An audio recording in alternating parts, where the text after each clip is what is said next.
J'ai tout vécu. La cave, la grosse blessure, la saison en demi-teinte, les coachs qui se succèdent, avant de s'engager à Sochaux l'été dernier, et la Djiba a enchaîné les péripéties. J'ai joué de malchance, résume pour Goal le milieu de terrain de 25 ans. Pour autant, il n'a rien lâché. Je n'ai jamais pensé à tout envoyer en l'air parce que j'ai la foi, je crois en moi et je pense qu'aucun chemin n'est droit. Le sien a même été courbé, semé de virages à 360 degrés, mais j'ai pu compter sur ma famille et j'ai toujours eu un mental de gagnant, explique-t-il. Une facette de sa personnalité décelée par l'attaquant toulousain Yaya Sanogo, ami et ancien partenaire du natif d'Aulnay-sous-Bois, d'abord en équipe de France jeune, puis à Charlton, 2016, son mental de guerrier, il l'a toujours eu. C'est en lui. Il veut être le meilleur partout, tout le temps. Aujourd'hui, il a mouru, avec des hauts et des bas. Et c'est grâce à son mental, en partie, qu'il réussit un bon retour en Ligue 2, à la découverte de Maxence Prévost, Sochaux, titulaire lors des 5 dernières sorties de son équipe, et la Djiba se sent à 100% physiquement. Il fallait que j'enchaîne les matchs, pour avoir 90 minutes dans les jambes. Maintenant, je peux montrer ce que je sais faire, dit-il, déterminé à aller de l'avant après un début de carrière en deçà des attentes. Je voulais faire de grandes choses, jouer dans de grands clubs.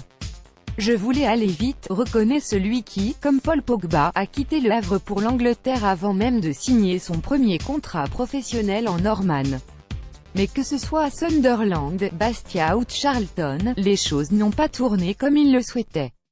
Il a fallu relativiser, se dire qu'il y avait pire dans la vie et prendre une décision radicale en signant 4 mois à Stabæk, en mars 2017, après avoir été un mois sans club. La MLS, pour moi, ça voulait dire abandonner. À ce moment-là, je n'avais que la Norvège ou la MLS, et la MLS, pour moi, ça voulait dire abandonner le football, expliquait la Djiba. Je me suis blessé à Bastia, à Charlton ça n'a pas marché. Et à partir du moment où je me suis retrouvé sans club, c'était un nouveau départ. Je suis allé à Stabæk en soldat, en repartant de tout en bas. C'était à moi d'y aller pas à pas, sans brûler les étapes. Tout en me disant que j'avais grillé mes jokers et qu'il fallait que j'avance, une nouvelle course, comme il dit lui-même, en accord avec ses ambitions, intactes aujourd'hui. Et la Dji, c'est quelqu'un qui ne lâche rien, répète Yaya Sanogo. S'il dit que c'est une nouvelle course pour lui, c'est qu'il reprend du plaisir sur le terrain, qu'il reprend goût au football. Le niveau qu'il avait quand on jouait ensemble, il va montrer qu'il ne l'a pas perdu, annonce-t-il, avec en tête les souvenirs de son association avec Paul Pogba et Geoffrey Kondogbia en sélection.